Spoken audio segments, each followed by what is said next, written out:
Criterios. Una entrevista de Mix de Medios.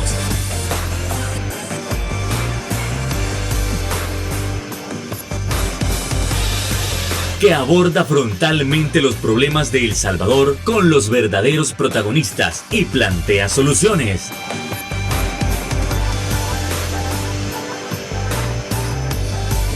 Criterios.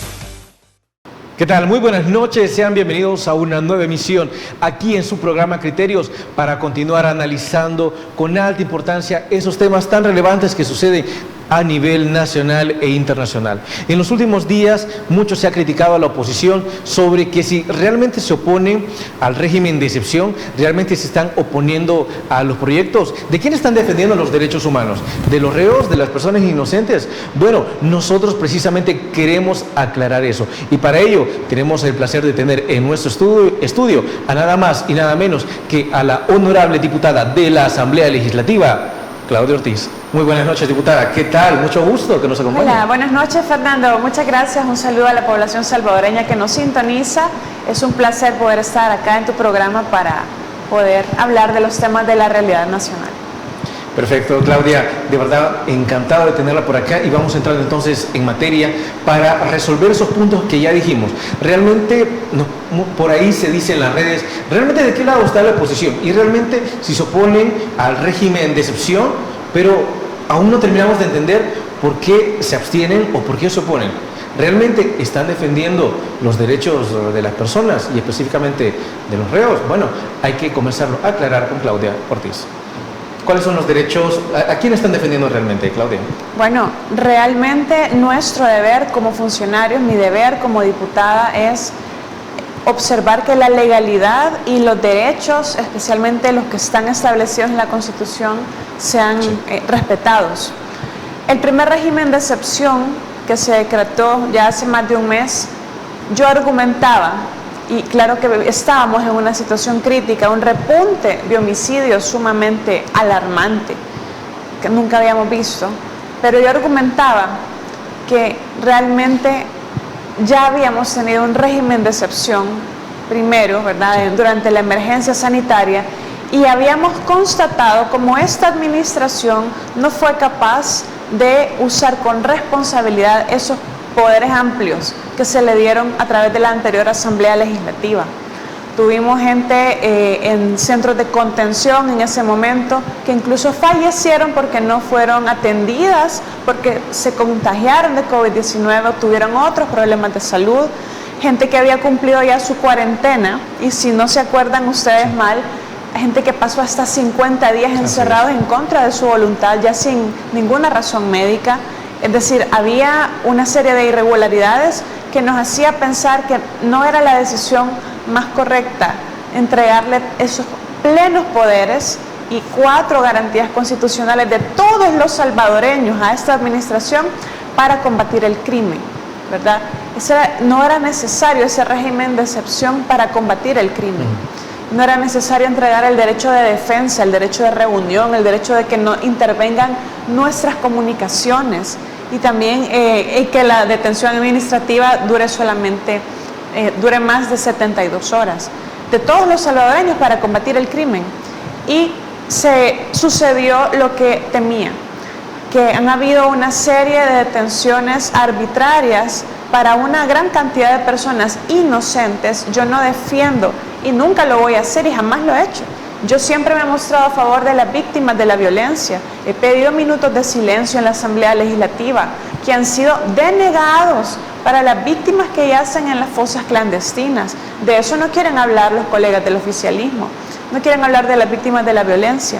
Pero ahora pues estaban tratando de justificar la incapacidad y la falta de efectividad del tan llamado Plan Control Territorial. En lo que va de esta administración han habido 3 repuntes de homicidios de la misma naturaleza y con la misma rapidez han sido detenidos, ¿verdad?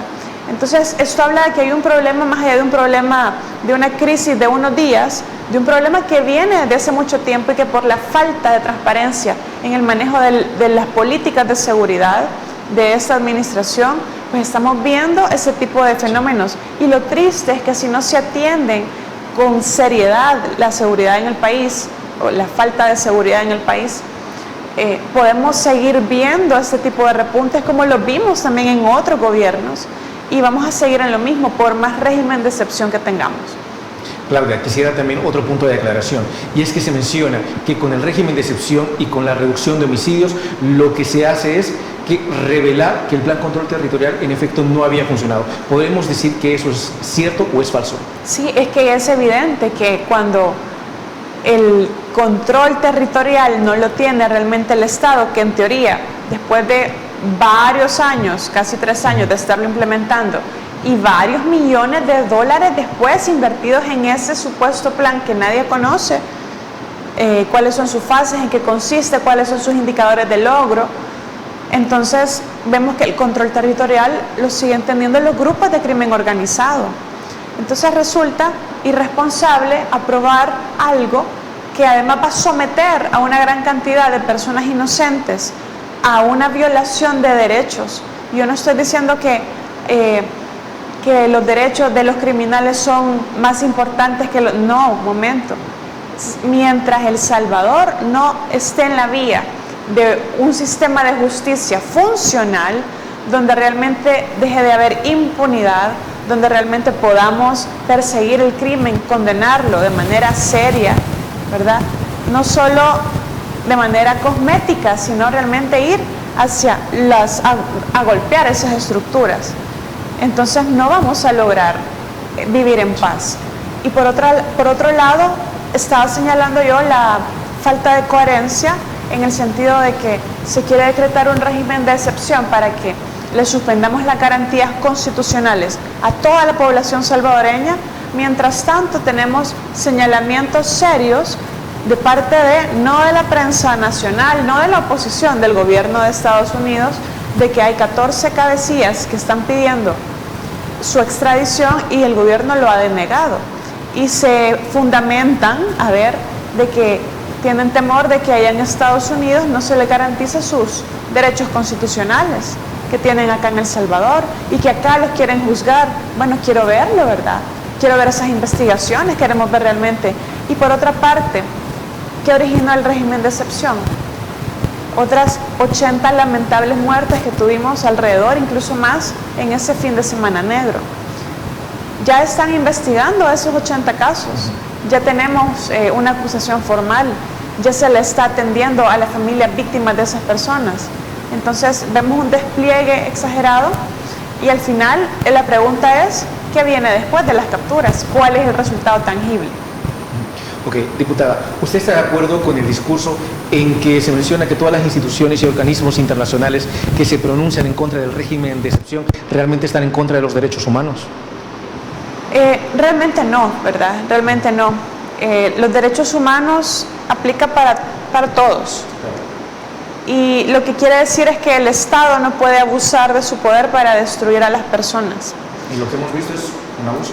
Lo que hemos visto es que la Asamblea Legislativa, con la mayoría oficialista, no le ha importado asumir esa grave responsabilidad de darle todos los poderes al Ejecutivo para realmente poder hacer lo que quiera con las personas, sean inocentes o no. Otro punto fundamental, Claudia, disculpe que me interrumpa. Muchos son del discurso que el régimen de excepción realmente no era necesario para realizar todas las acciones que hemos venido viendo. ¿Es posible? ¿Eso es cierto? Mire, lo que pasa es que hemos visto capturas masivas. Las capturas han sido, ya van supuestamente alrededor de las 16.000 personas capturadas. El oficialismo dice que todos son mareros terroristas, pero hemos visto y se presenta como que es el gran logro haber capturado a 16.000 personas. Pero el gran logro no debe ser solamente la captura de personas supuestamente delincuentes. El logro debe ser que se han llevado a la justicia personas que efectivamente tengan una responsabilidad penal y efectivamente poderlos hacer pagar por sus crímenes. Pero cuando vemos que hay capturas indiscriminadas y que las personas que están siendo víctimas y sus familias de capturas ilegales y de capturas que están, cuando ellos son inocentes, sin una investigación detrás, Entonces vemos que no hay un esfuerzo serio, que simplemente se quiere presentar de manera mediática que se está haciendo algo, pero que eso pende de un hilo. Y ya lo hemos visto antes, capturas indiscriminadas con el plan mano dura, super mano dura, la ley antipandillas y todo esto, y al final ese caso se termina cayendo y no termina siendo una captura real ni un golpe real a estructuras de crimen organizado, porque no hay una investigación que sustente. Entonces realmente yo creo que la gente está viendo cómo también hay muchas irregularidades y estamos viendo además una serie de daño a la sociedad por todas las personas que han sido capturadas de forma injusta, sí. Daño a su economía, daño familiar también, madres, esposas, hijas que están llegando afuera de los centros penales y no se les da información si su familiar está ahí, personas que dicen, mire, eran mis trabajadores, ¿verdad?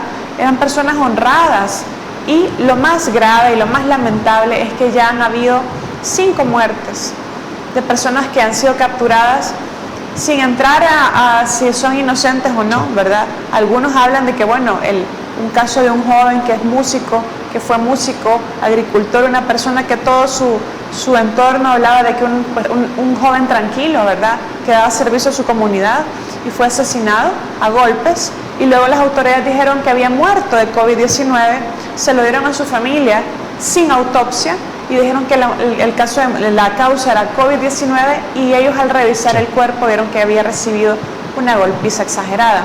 No podemos permitir eso, que el Estado se lleve a las personas detenidas y las devuelva muertas a sus familias. Eso no puede estar pasando, ¿verdad? Y eso es lo que estamos señalando, más allá de que es necesario combatir el crimen, pues estas irregularidades son demasiado graves.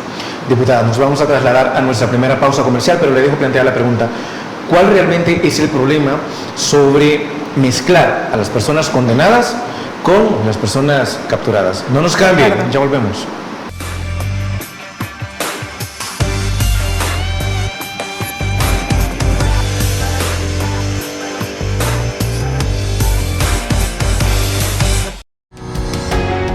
Samvar, una empresa que cree en la sostenibilidad ecológica y en la cultura de productos biodegradables en El Salvador, decididos a proveer las mejores soluciones en limpieza, porque cuidar el medio ambiente es tarea de todos.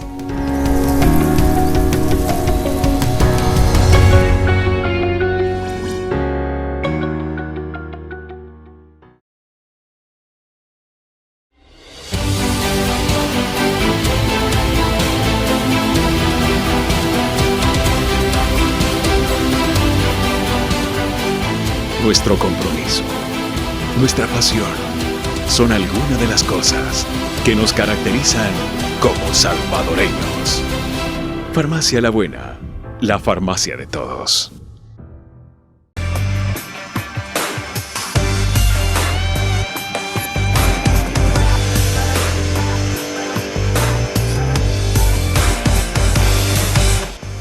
En medio de tanta incertidumbre por el régimen de excepción, surge la pregunta también: ¿por qué mezclar a los condenados con las personas capturadas? ¿Cuál realmente es el problema?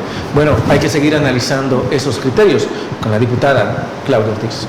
Claudia, ¿por qué? Bueno, es importante decir que la ley penitenciaria y los estándares de derechos humanos a nivel internacional y también a nivel nacional nos dicen que las personas que están condenadas deben estar separadas de las personas que guardan detención provisional pero que no tienen una condena. Sí. El problema, en primer lugar, es jurídico, porque hay una prohibición de hacerlo, pero cuando usted sobrecarga el sistema penitenciario de esta gran cantidad, ¿verdad?, obviamente el sistema colapsa y se dan estas irregularidades. Ya el problema práctico es que está mezclando personas que efectivamente han sido condenadas y que forman parte de estructuras criminales con personas que quizás no, o quizás están en alto riesgo. Y entonces las pone en contacto con personas que ya están organizadas en el crimen, y entonces pueden absorber a las personas que están fuera de las estructuras. O lo más grave incluso también es que pone en contacto a personas inocentes que no deben nada, ¿verdad? Y que son personas trabajadoras, que tienen una vida normal, y las expone a estar en convivencia con miembros activos del crimen organizado. Hay denuncias de que en este tipo de capturas, algunas de las personas que fueron capturadas murieron, pero a golpes, por ataques dentro de los centros de detención. No se sabe si es a manos de las pandillas o de los miembros de las estructuras que estaban dentro, o por abusos de autoridad de los agentes policiales. Quedan esos casos sin esclarecer. Esos son problemas de eso, y ya lo dicen los especialistas en seguridad, sí, claro, de que lo que genera es que ingresa a personas que no son activas en organizaciones criminales y las mete a una universidad del crimen, ¿verdad? Porque están en contacto y en convivencia con otros que sí son activos. Claudia, hay personas que han mencionado dentro de las redes sociales que precisamente para evitar este tipo de situaciones de mezclar este tipo de personas, es mejor que nadie se oponga a la construcción de nuevos centros penales. Entonces, estamos hablando de que realmente debe haber más. Bueno, esa pregunta la debería responder el ministro de Seguridad y Justicia. Yo no estoy oponiéndome a que haya más construcción de cárceles. Eso es falso. Sí. Lo que mi argumento ha sido justamente dónde está la planificación. Es que esta ley para construcción de más centros penales parece que se les acababa de ocurrir. ¿Acaso no sabían que había más de 60,000 miembros de pandillas activos? El presidente dijo hace un año que iba a cerrar 2 centros penales, y un año después dice que va a construir más, y que aquellos los iba a hacer universidades y otro tipo de facilidades a nivel educativo, y luego dice que hay que construir más. Y lo más preocupante de todo esto, primero la improvisación, pero también lo más preocupante de esto es que esa ley que habla de que se debe agilizar todo para la construcción de más centros penales, no dice cuántos, no dice a dónde, dice que se van a poder expropiar terrenos de privados para la construcción de centros penales. Se dice que cualquier inmueble que esté a nombre de instituciones públicas va a pasar al MOP y que podría ser usado para construcción de centros penales. No necesariamente cualquier terreno está apto para y debería permitirse. La ley no permite que cualquier tipo de inmueble sea para un centro penal, ¿verdad? Tiene que tener ciertas características.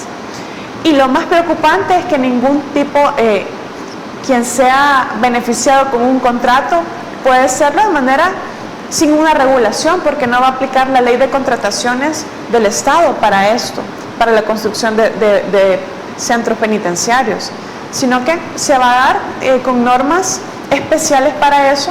Y ya sabemos, ya lo vimos durante la emergencia sanitaria, durante la pandemia, qué pasa cuando nos saltamos los procesos de contratación por una supuesta emergencia. Se contratan familiares, amigos, se pagan favores políticos, quedan casos de muy posible corrupción sin investigar. Y ahora estamos viendo lo mismo, pero con el tema de la seguridad. Es preocupante. Y además, para ponerle la cereza del pastel, dice esta ley que se aprobó, que quienes resulten beneficiados con estos contratos no van a pagar impuestos. Las empresas constructoras no van a pagar impuestos. La gente está viviendo hambre. Y el tema como que ya se nos olvidó, el tema real, el tema que nos había estado quejando es el alto costo de la vida. Y eso nos sigue afectando a todos los salvadoreños. Como vamos, hemos propuesto que se le quite el IVA a los alimentos de la canasta básica y otros productos de primera necesidad.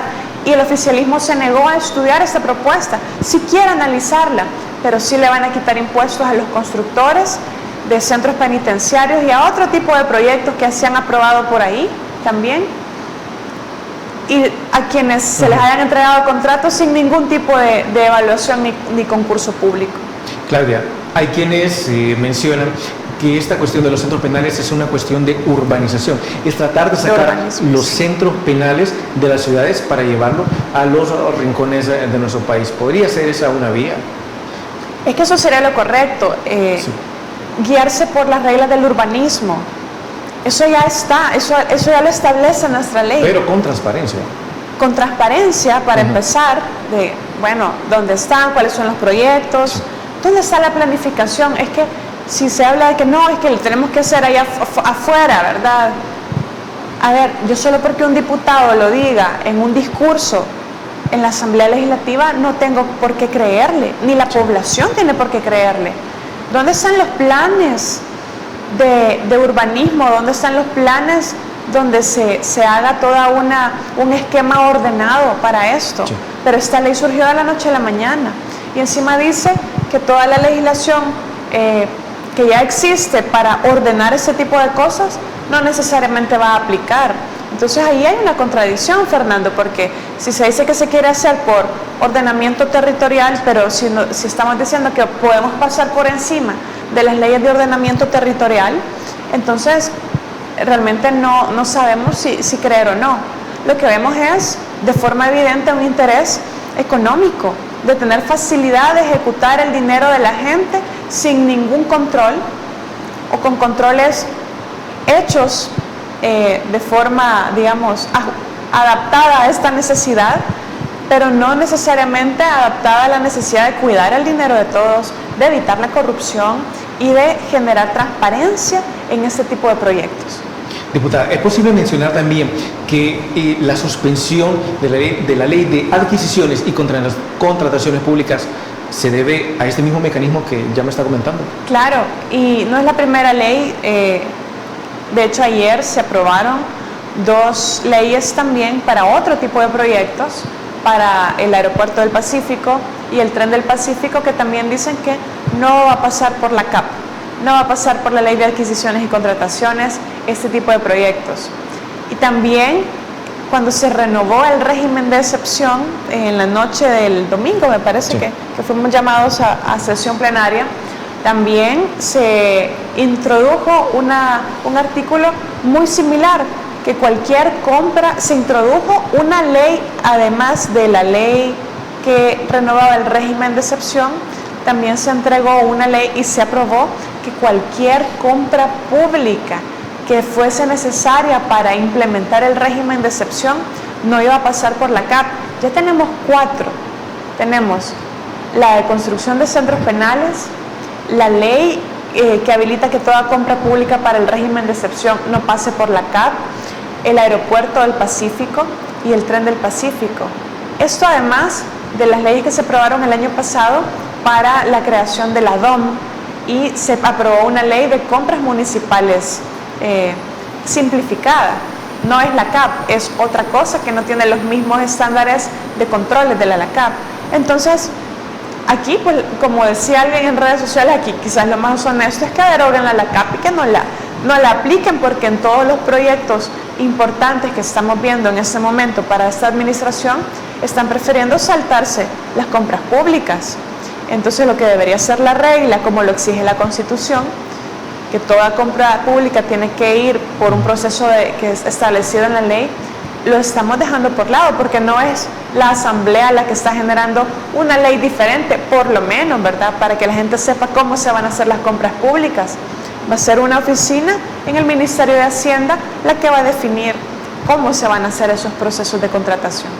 Entonces, ¿qué opinión merece la idea que dio una diputada sobre que la LACAP no era más que un instrumento que no le permitía trabajar al gobierno y que, al contrario, entorpecía todos los proyectos en beneficio del pueblo? Bueno, y depende cuál es el objetivo del gobierno. Si el objetivo del gobierno es cuidar el dinero de la gente, mostrar que es transparente y que hay cuentas claras y que va a darle los contratos a quien dé el mejor precio, la mejor calidad dentro de un grupo de concursantes en un concurso público, si ese es el objetivo del gobierno, no debería estorbarle la LACAP, sobre todo en un momento donde las finanzas públicas están complicadas, donde la gente necesita que el Estado asuma un poco el golpe de la crisis económica.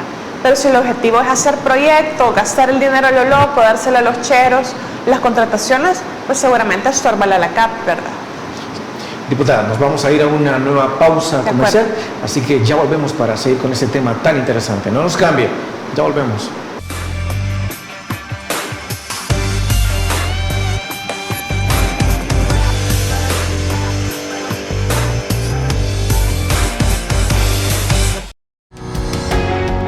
Samvar, una empresa que cree en la sostenibilidad ecológica y en la cultura de productos biodegradables en El Salvador, decididos a proveer las mejores soluciones en limpieza, porque cuidar el medio ambiente es tarea de todos.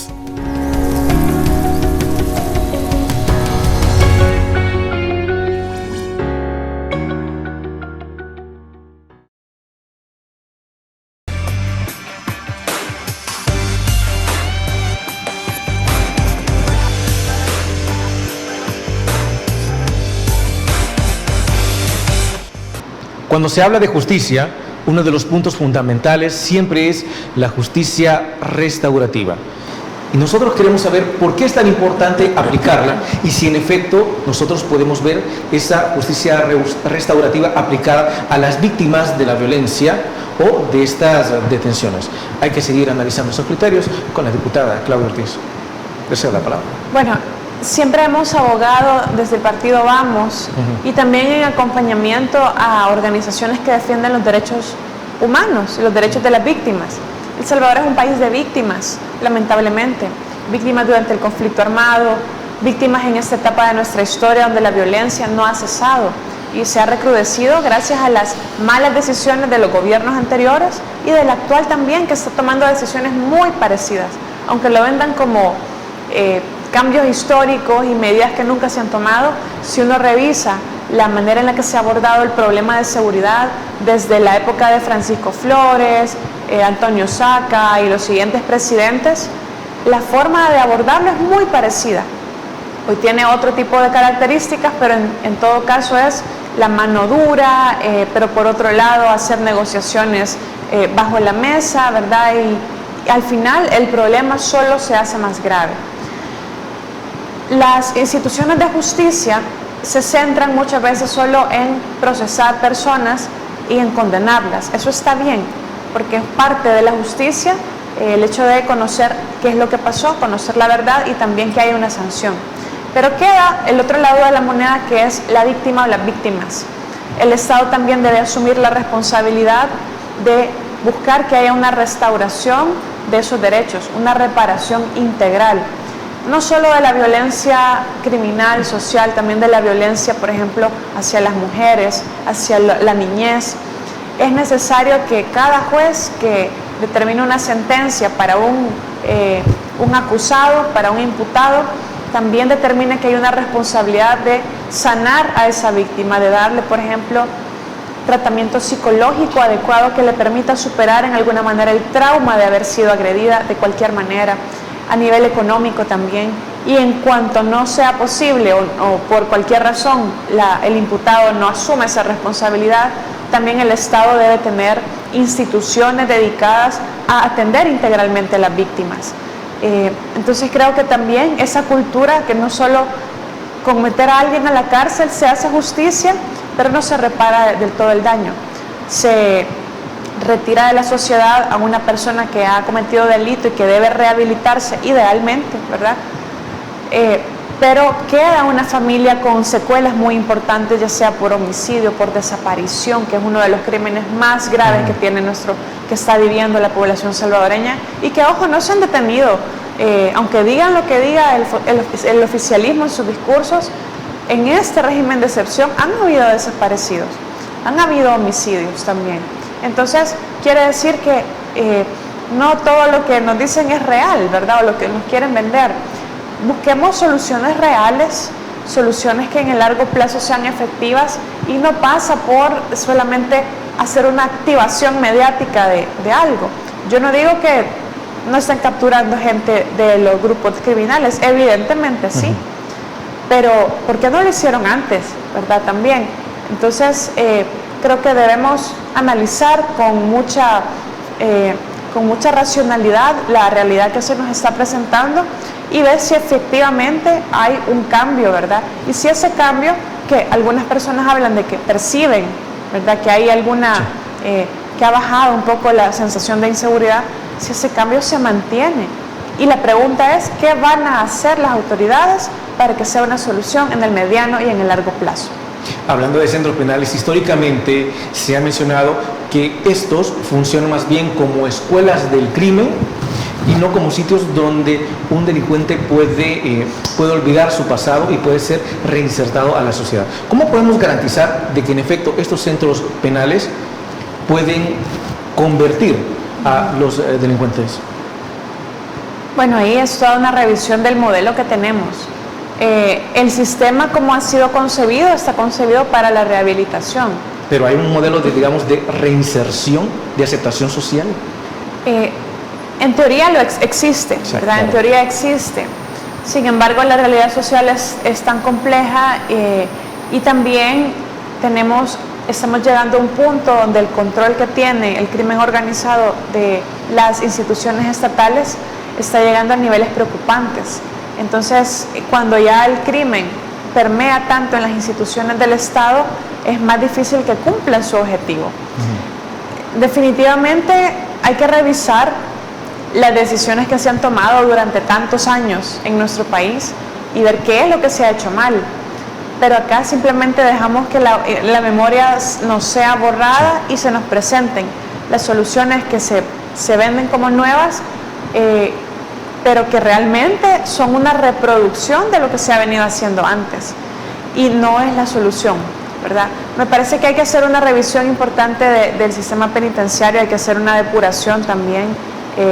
Hay una situación de, obviamente, corrupción dentro de los centros penales. Hay una situación también en la cual la infraestructura en sí misma tal vez no está respondiendo a las necesidades de la rehabilitación. Y también, pues, tener un sistema de inteligencia que permita también conocer cuáles reos realmente tienen mayor peligrosidad y si están o no cumpliendo su pena o están recibiendo beneficios indebidos, por ejemplo.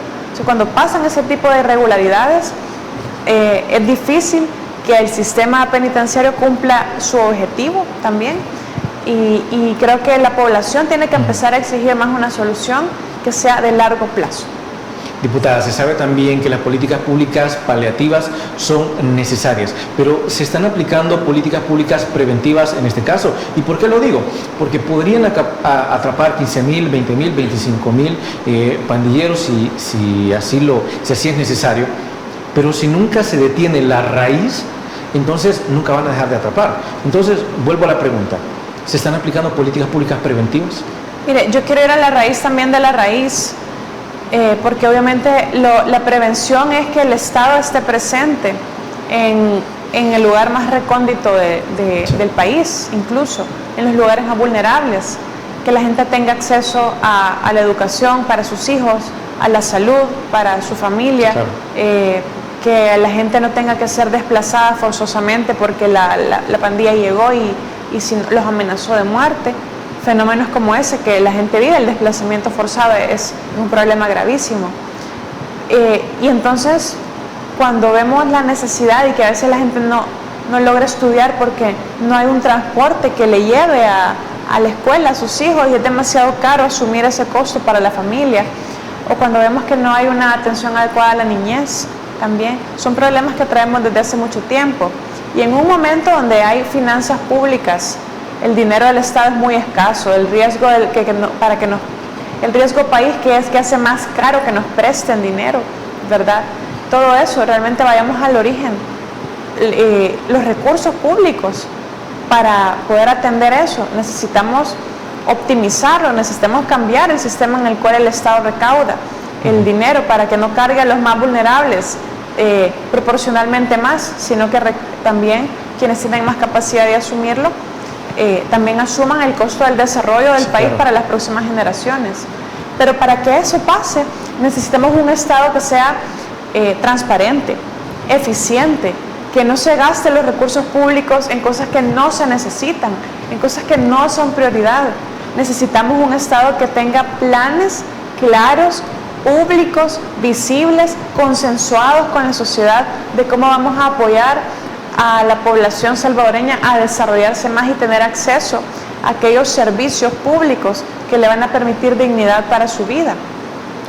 aunque yo veo en la publicidad que dice que ahora el sistema de salud tiene cambios históricos, pero lo que hablamos con la gente en las comunidades, lo que nos dice la gente que hace uso de esos servicios es que no hay medicina, es que los hospitales siguen los pintaron, pero que la atención sigue siendo con las mismas deficiencias, ¿verdad? Seguimos viendo también a nivel educativo, aunque se habla de programas para renovar el sistema educativo, pero también vemos todavía deficiencias en el cuerpo docente, en su capacidad también de poder atender una cantidad de niños muy grande, a veces de diferentes edades, una sola maestra para muchos niños en condiciones que no son óptimas para el desarrollo. Eso tenemos que ver. ¿Cómo vamos a planificar el desarrollo del país a largo plazo y no estar haciendo acciones mediáticas para ir olvidando los verdaderos problemas que tenemos? Desde luego, vamos a continuar analizando este tema, pero no sin antes irnos a nuestra siguiente pausa comercial. Ya volvemos.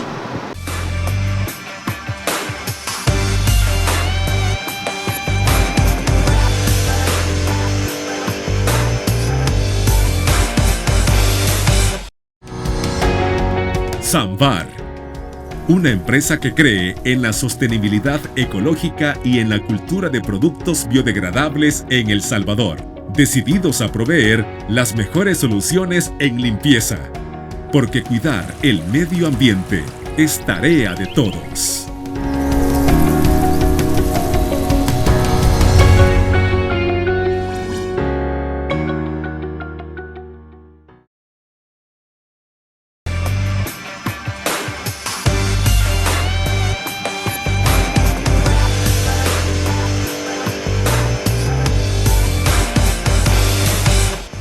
En otro orden de ideas, si hablamos de una reestructuración, si hablamos de planificar a futuro y que esos proyectos salgan desde los partidos políticos, nosotros queremos saber, y ya dadas las últimas noticias, ¿realmente el partido Vamos se ha reestructurado, ha comenzado a caminar hacia el futuro, ha cambiado de directiva?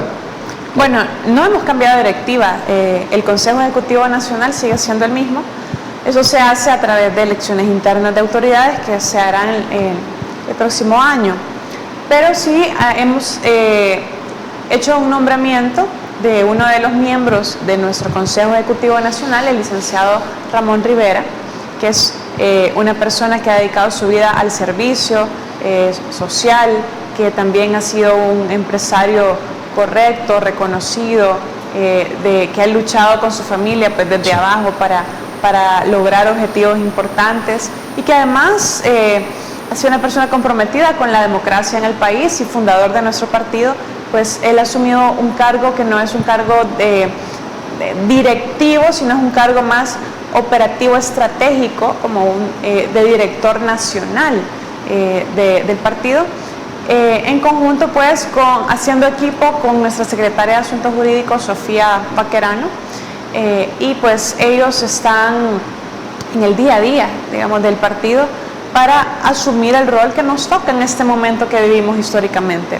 La democracia en El Salvador no es un secreto, ha sufrido embates importantes, no ha sido nunca perfecta, pero en estos momentos donde todas las instituciones están controladas prácticamente por el mismo partido y hay situaciones como este régimen de excepción que nos limita a la población honrada para poder ejercer nuestros derechos y no ser víctimas de arbitrariedades, nos preocupa sumamente la situación y sabemos que tenemos un rol histórico que jugar y de cara a las próximas elecciones es necesario que exista un partido de oposición que tenga la capacidad de abrir sus puertas y de generar espacios de diálogo y proyectos de participación con diferentes sectores de la sociedad que también están descontentos, están preocupados y que desean que retornemos a una ruta también para volver a generar condiciones para seguir construyendo esa democracia. Ya que vamos a entrar a un año preelectoral, ¿cuál es la visión de Vamos? ¿Qué principios se mantienen y qué principios de esos mismos no son negociables?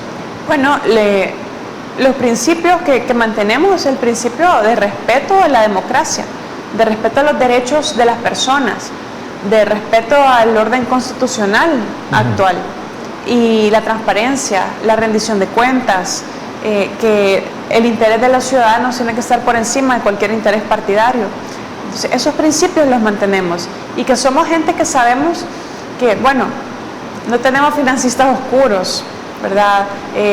Sabemos que el diálogo es la vía, que hablar las cosas, que tener una vocación democrática es lo que permite construir y construir país. Entonces estamos asumiendo con suma, digamos, valentía y con mucha conciencia del momento que vivimos, pero que es urgente, es necesario y que no podemos dejar pasar la oportunidad de ser un partido político en estas condiciones, que tiene la vocación democrática y que podría ser un vehículo de participación y de representación de una gran cantidad de salvadoreños que necesitan, digamos, poderse activar en contra también de un régimen que nos gobierna, que no está cumpliendo el objetivo de cuidar a la persona humana y que además está nada más por acumular cada vez más poder.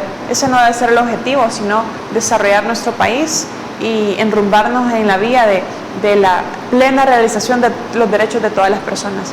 Estos cambios dentro de Vamos despiertan otras preguntas también. Y con eso también nos referimos a que Vamos va a seguir siendo un mero partido de oposición o se mantiene como un partido de oposición propositiva. Bueno, siempre hemos sido un partido propositivo. Y es que ante todo lo que pasa, no es que nos queramos oponer porque nos caiga mal el presidente, porque queremos desgastarlo, no es esa nuestra vocación. Desde que hemos entrado en la Asamblea Legislativa, hemos hecho propuesta tras propuesta tras propuesta y han sido ignoradas deliberadamente, pero eso no nos va a detener a seguir proponiendo, a seguir dialogando con diferentes sectores de la sociedad, que también desean construir un país en paz, sin corrupción, un país donde todas las personas puedan ver realizados sus derechos y su proyecto de vida. Siempre vamos a ser propositivos porque nuestro rol no es solo oponernos. La oposición es necesaria porque es necesario que alguien presente un punto de vista diferente, porque obviamente los partidos que están gobernando en cualquier país tienen un interés de venderse, ¿verdad? Como que están gobernando bien, pero solo el dicho de alguien que tiene ese interés no basta. Por eso en la democracia es necesario otras voces que representen otros sectores y que den otros puntos de vista para tomar decisiones mejores. Tener a alguien en contra es bueno para pensar, tener a alguien con un punto de vista diferente es bueno para hacer mejor una decisión, una ley, una política pública. Entonces ese es el rol que nos toca jugar en este momento. Lo hacemos con responsabilidad, lo hacemos de manera propositiva, lo hacemos con argumentos profesionales y técnicos, no solamente despotricamos y aunque el oficialismo haga ataques personales hacia nosotros, hacia mi persona, en el pleno, en comisión o en redes sociales, como sea, siempre tienen de mi parte como diputada, porque deseo representarle de la manera más profesional posible, argumentos jurídicos, técnicos, sólidos, que permiten fundamentar mis posiciones, y si me opongo a algo hay una razón bien justificada para hacerlo. La gente puede encontrar en Claudia Ortiz una diputada totalmente diferente, una diputada a la que pueden acudir con una visión renovada de la oposición. Vengo de la gente, ¿verdad? Vengo de la sociedad civil. Sé lo que es estar afuera de la Asamblea Legislativa pidiendo una audiencia, pidiendo que nos dejen entrar, pidiendo que se considere una propuesta desde la sociedad. Y yo me sigo sintiendo parte de la ciudadanía, porque antes que nada soy ciudadana y sé que un cargo público es algo pasajero, ¿verdad? Y que nos debemos a la gente. Por lo tanto, nunca me voy a cansar de escuchar, porque mi deber es representarles. Sé que estar en un cargo público no equivale a ser un artista de cine. No, somos servidores de la gente. Funcionario público es estar en función del público. Y por lo tanto, si vemos que otros, digamos que pierden un poco el piso al estar en cargos públicos, no es lo que yo he reflejado, ¿verdad? He mantenido pues esa ecuanimidad y creo que es importante también, y esa es la visión que tenemos como partido también, que el cargo público sea una vocación de servicio, de cercanía a las personas y también pues de responsabilidad. Desde luego. Entonces nos vamos a nuestra última pausa comercial y al volver a las conclusiones finales. No nos cambie, ya volvemos.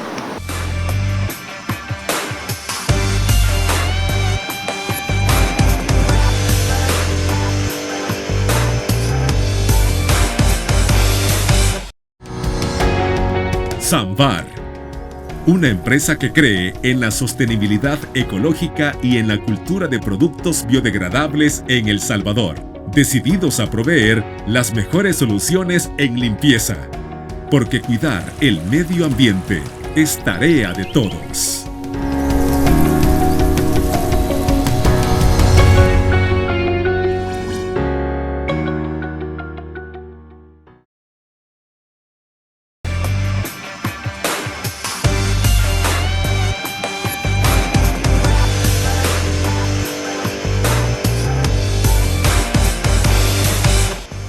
Entonces, en resumen, de todo esto que ha sucedido con el régimen de excepción, con la suspensión de la ley LACAP, ¿vamos en el camino correcto? ¿Estamos estancados o hace falta mucho por mejorar?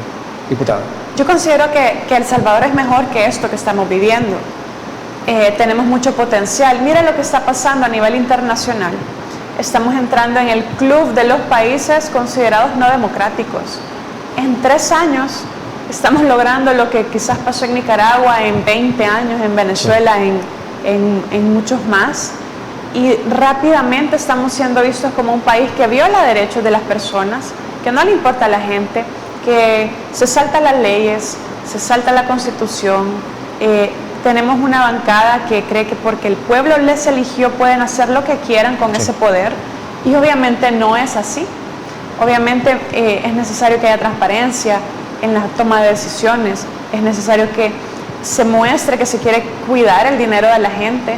En un momento como este, como funcionarios, el deber sería ser más transparentes, rendir más cuentas, ¿verdad? Y hemos tratado desde mi equipo de fracción y su servidora también de dar ese ejemplo, ¿verdad? Ayer se eligieron procurador general, presidente del Tribunal de Ética, y ningún partido político explicó el porqué de su postulación de los candidatos que habían propuesto. Nosotros lo hemos explicado, explicamos que evaluamos a los candidatos, lo hemos colgado en nuestras redes sociales, cuál fue la tabla de evaluación que aplicamos, y entonces creemos que ese es el nivel de transparencia que se necesita, también nivel de respetar la legalidad, y El Salvador es mejor que esto. Si usted se siente identificado con estas palabras, con ese discurso, acérquese. Como partido Vamos estamos dispuestos a conversar con usted, a dialogar y a construir en conjunto un país mejor y a plantarnos, ¿verdad?, frente a estas arbitrariedades para saber que somos muchos los que queremos el respeto a nuestros derechos. Diputada, sabemos que hay muchísimo más de qué hablar, pero se nos ha terminado el tiempo. Claro. Sin embargo, ha sido un verdadero placer haberla tenido en nuestro estudio. Gracias, Fernando. Ha sido un gusto mayor para mí y pues deseo bendiciones para todos sus hogares. Muy buenas noches. Y a ustedes, amigos y amigas televidentes, gracias por habernos sintonizado en esta noche, y como siempre recuerde que el criterio más importante lo tiene usted. Que descanse. Feliz noche. Criterios. Una entrevista de Mix de Medios.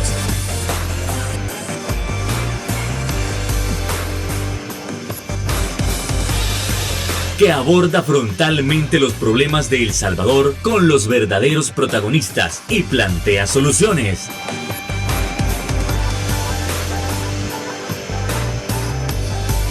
Criterios.